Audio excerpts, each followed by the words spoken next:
Ya,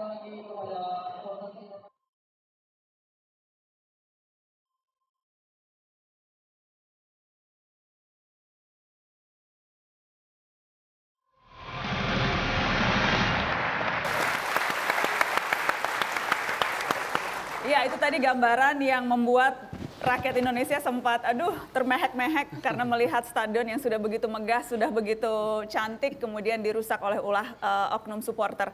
Sempat terjadi di Jakabaring, Pak Gubernur. Ya.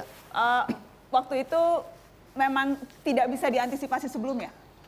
Itu karena supporter kita kalah lawan Arema 3-0 pada gol yang ketiga mulai terjadi. Jadi kursi dicopot, buang ke bawah, itu saja. Dan besok kita perbaiki, sudah selesai. Dan tapi kami kumpulkan, karena itu sebagian dari supporter. Dikumpulkan, saya katakan bahwa nonton Piala Dunia enggak.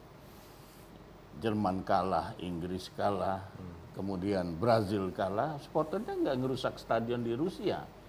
Nah ini stadion kita sendiri, tapi kita minta itu dituntut secara hukum, ada 16 yang ditahan sampai sekarang, ke pengadilan nanti. Ketika itu untung saja dalam tanda kutip yang dirusak hanya kursi begitu. Tetapi kalau misalnya dirusak lebih dari itu sementara menjelang 1 bulan, kenapa waktu itu tetap ada pertandingan di sana, Pak Gubernur? Bukankah seharusnya sudah steril itu? Nah untuk ini entah barangkali janji akan baik-baik saja atau apa saja. Tapi kalau misalnya menang, nggak terjadi itu copot di kursi. Kalau menang? Iya. Cuman kursi aja, terlalu dibesar-besarkan. Saya boleh tambahin yang lain? Silakan Pak. Tapi terlalu dibesar-besarkan menurut Anda? Kekhawatiran itu berlebihan? Berlebihan. Walaupun seharusnya sudah steril kan ketika itu? Jadi begini, kami memang panitia mengharapkan setiap venue itu steril 2 bulan sebelum pelaksanaan. Dan kenapa kita harus steril? Tidak lain, kita juga jangan sampai ada downside daripada hal-hal yang tidak diinginkan. Tetapi kalau kita lihat kesulitan kami dari panitia kan memang persiapan Asian Games ini sangat amat mepet. Ya, panitia baru terbentuk itu Maret 2016. Kita baru ada funding atau dana 2017 Agustus yang besar. Nah, karena itu suka tidak suka, contoh banyak venue sendiri pada saat itu sudah tersewa. Seperti Kemayoran sudah ada yang sewa. Liga Sepak Bola Indonesia berjalan juga, baik di Jakarta, di Depok, di Bandung, semua. Nah, mau tidak mau kita harus mulai istilahnya mengatur strategi plan A, plan B. Walaupun Anda sempat deg-degan dong ketika itu, harusnya ya, sudah steril? Pasti, karena kan kita mau sebagai panitia, apalagi ini tadi kita semua sepakat, kita bisa sukses kalau kita bersatu. Dan apalagi ini mukanya Indonesia, jadi kita sangat mengharapkan semua ini bisa ada kerjasama yang baik. Dan alhamdulillah Pak Gubernur langsung telepon saya waktu malam itu. Saya bilang, Mas aku janjikan dalam 5 hari selesai. Dan alhamdulillah selesai. 1 hari selesai? Ya. Waktu itu saya cek langsung berapa hari yang lalu, alhamdulillah udah selesai. Jadi nambah biaya berapa tuh Pak Gubernur? Enggak seberapa, cuma berapa kursi aja. Kebetulan itu 335 kursi kok nggak seberapa? Betul, 335 kursi tidak semuanya rusak. Yang rusak itu yang harus diganti itu hanya beberapa kursi. Tapi yang lain itu lepas bautnya, tinggal pasang bautnya aja. Tapi masalah ini sudah selesai. Saya mau nambahin lagi. Tadi menarik Pak Anies katakan bahwa makan tongseng di pinggir kali. Nah, kalau kami itu udah biasa river view. Makan pempek, makan apa itu di pinggir Sungai Musi. Jadi barangkali. Jadi maksudnya apa? Enggak.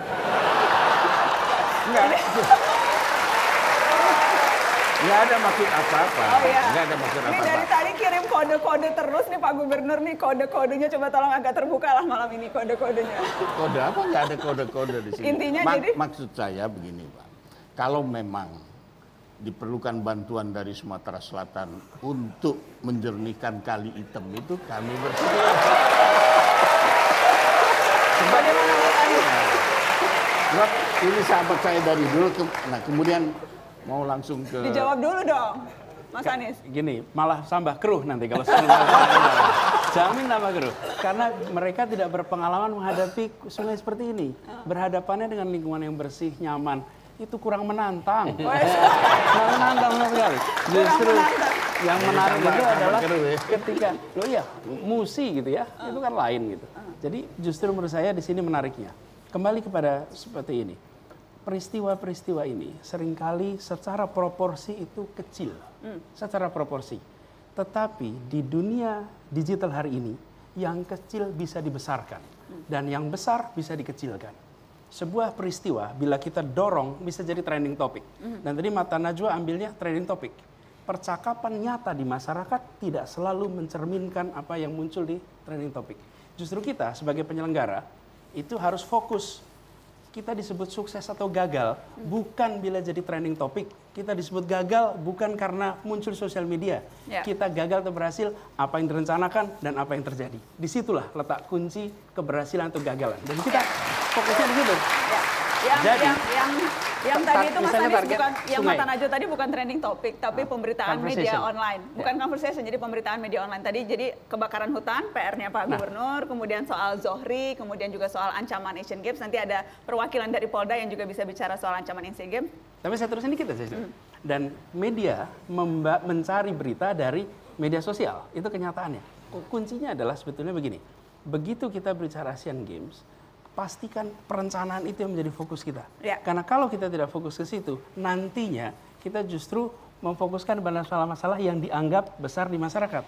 Insya Allah itu yang jadi fokus kita di Jakarta. Ya.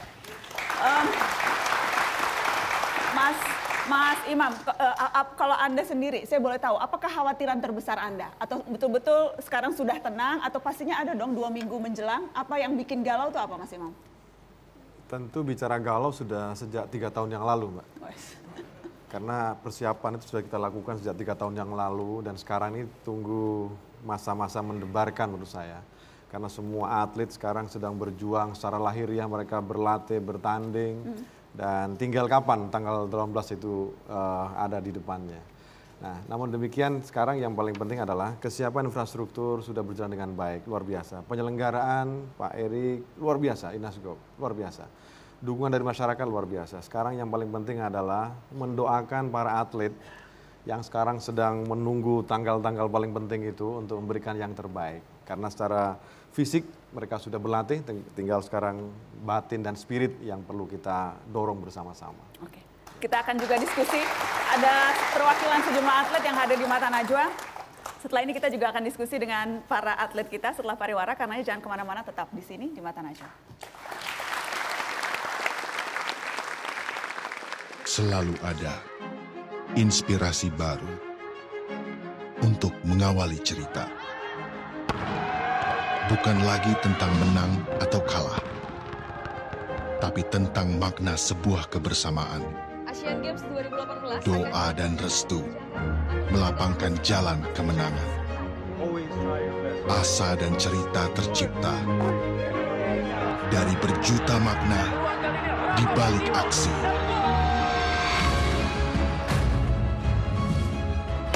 Jadikan kerja keras ini, debar jantung ini, deras keringat ini, menjadi sebuah kerja besar untuk negeri.